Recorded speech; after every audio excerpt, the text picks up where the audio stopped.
So good morning, good afternoon, or good evening, depending on when you're having a look at this the little video that I'm creating for the wonderful colleagues of EDSS341. The reason I'm doing this, dear colleagues, is because the recordings didn't work for the first couple of weeks. So what I plan to do is just run through the PowerPoints from the lecture and also the tutorial, and provide you with some further insights, the types of discussions that we had in regards to, I think it's week 1. Week 2 was okay, and I need to do week 3 for you as well. So you can see here I've got the Padlet for week 1 here with some great work that you've already done. And so what I'll do now is I'll just open up the PowerPoint and essentially I'll just speak to that.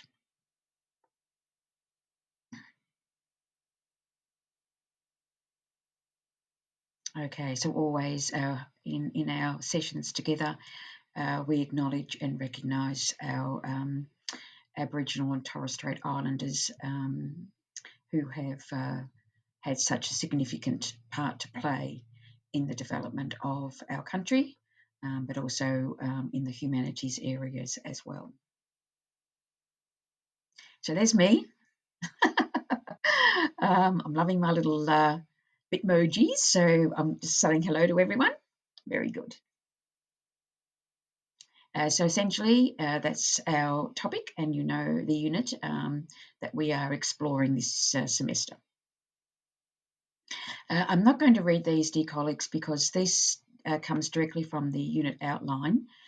However, I do believe it is important to draw attention to them in relation to the work that we are doing over the next 12 weeks and how they connect, how the work that we're doing connects very well with the development of your degree as primary school teachers, and in this very different space that we're experiencing now, and who knows what that will look like for you in the future.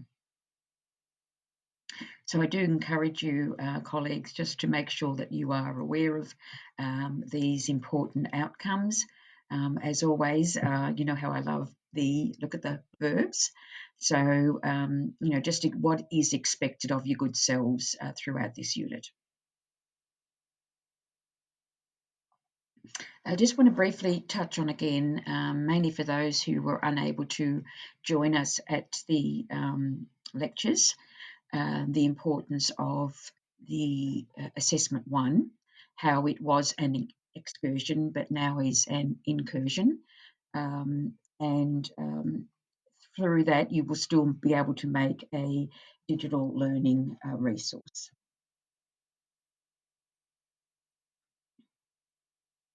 So you know already through our discussions over the last few weeks, we look at big concepts, big ideas, the big picture in regards to the humanities curriculum and the different pedagogical ways in which we can deliver and engage our young people in the disciplines of humanities, geography, economics and business, etc., etc. And as you know, we've already looked at UBD, backward design, which we loved, and also the whole idea of inquiry model. So in part A, colleagues, you need to choose either an incursion group or an online virtual tour of a museum or something that connects into the area of content from the Victorian curriculum that you choose or are choosing to explore and create a digital learning resource around. So Cullen's article is already on the the Leo site for you. It really connects into and works around having an excursion. However, the main concepts are much the same as well. So it is good to read that to put it into perspective for you. And part B, we'll be talking a little bit about that in the coming weeks. Essentially, you'll be partnering up with either 2 in a group or 3 in a group, depending on how many students are in your tutorial. Please note that you can only work with a colleague from the tutorial that you are in. Having crossover tutorials, unfortunately, at this stage, is a difficulty because it all comes down to the marking process that we have to adhere to.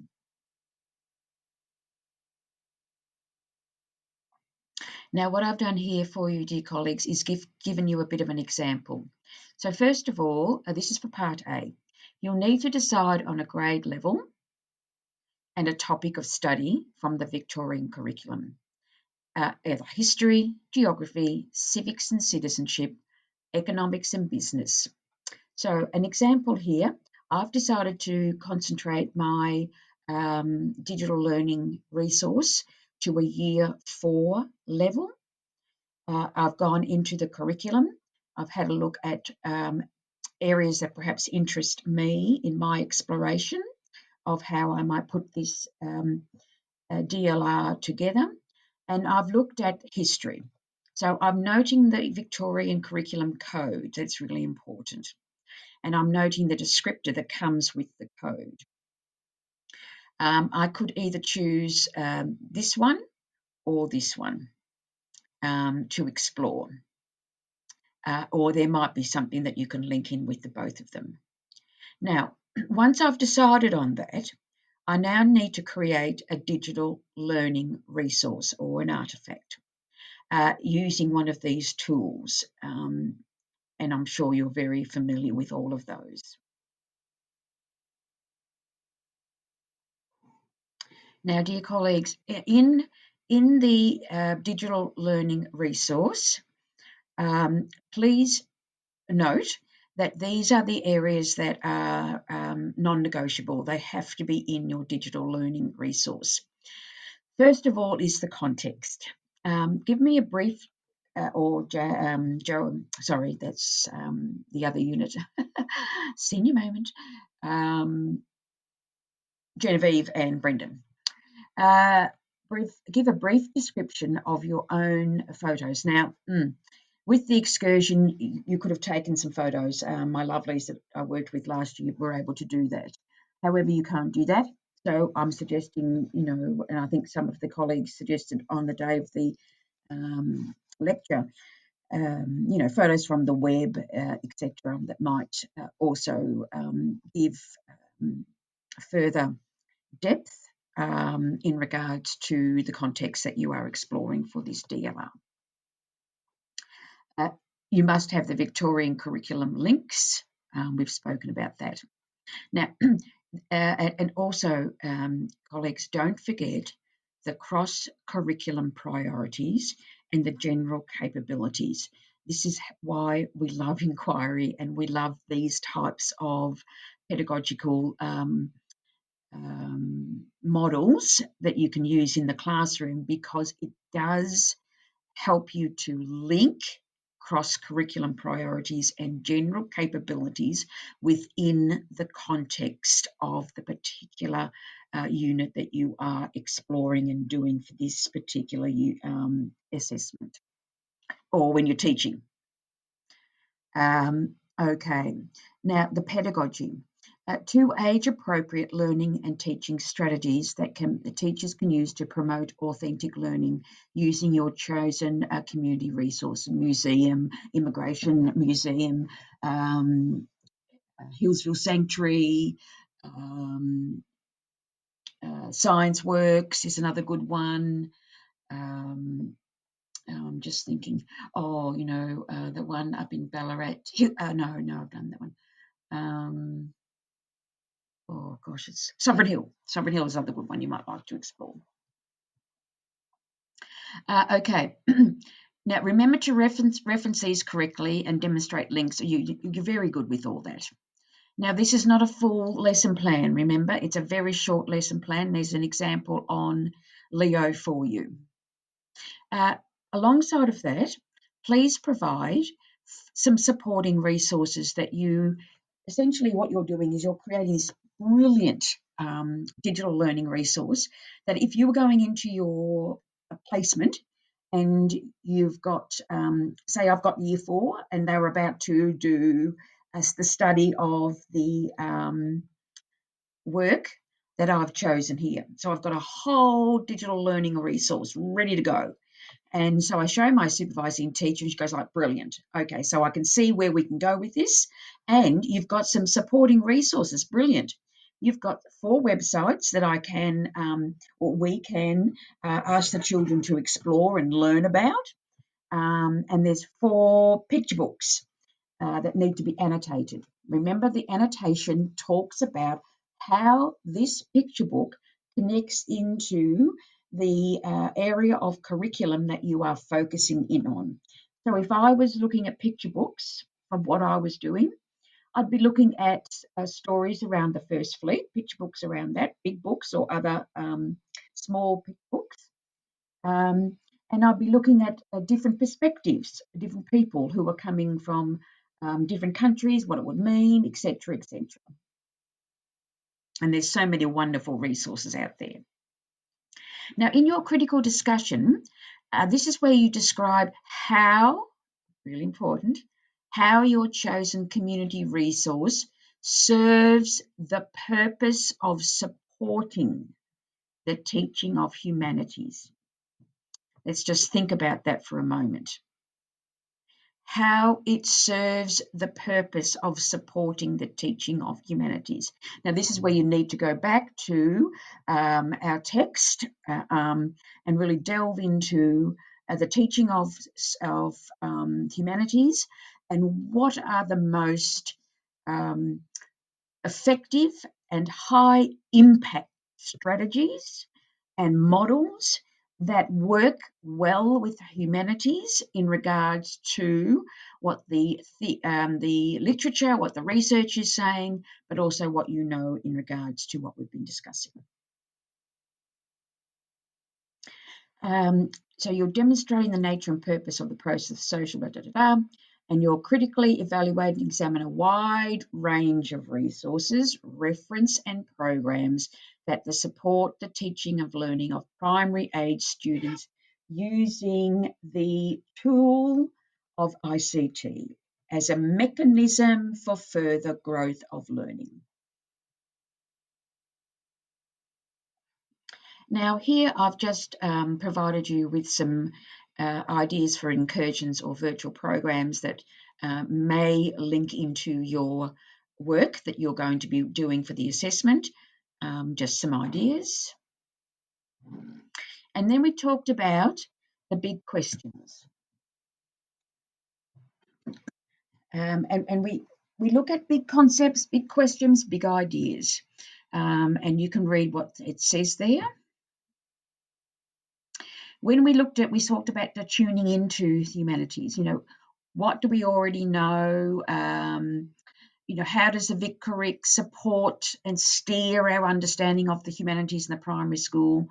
And there's a topic wheel that you might like to have a look at as an additional way in which you can start considering and thinking about the humanities in the classroom. Colleagues, again, just for you, some web links straight into the curriculum area. I do encourage you most sincerely to really start delving into that curriculum and seeing the importance of it, so that you are getting a sense of, what is the content, what's the knowledge, what are the skills, what are the descriptors saying that connect to the code. What are the elaborations? Always look for the elaborations because they give you a further understanding and detail of the descriptors and the codes outcomes. Just something for you to have a bit of a read about. Again, just putting ourselves into the context of primary school teachers and teaching humanities. They are informative. It's a disciplined knowledge. It talks about personal and social development. It definitely is a participatory type of activity and discipline that connects so closely to society. And we look at it through critical social understanding and action. Critical social understanding and action. Just some ideas that you might like to tap into. The context. The context, really, this diagram just shows you how it's all interlinked. Rather than keeping it a standalone over here, I can do some literacy, I might teach a little bit of science here, I might do a little bit of geography there. I better focus in on some ICT. What are my general capabilities looking like? How can I then, all these things that were outside of the square, how can I bring them in here and build a really, I like that, build or design a really engaging and purposeful. I mean, it can be fluffy, but it needs to be purposeful. This is why we connect it back to the Vic Perique. Learning for our children in today's society, looking at the past, looking at the present, and looking at the future around these very important disciplines up here. Again, you'll see where our Aboriginal and Torres Strait Islanders cultures and histories connect beautifully across all 4 of the disciplines, as does sustainability, as does Asia and Australia's engagement with Asia. So we can say, wow, we can actually design a really good unit looking at history, but also connecting it into these cross-curricular priorities. And then what we can also do is be very, very clever in our planning and designing and add in other areas, capabilities, but also other core curriculum learning areas into the whole design of a unit.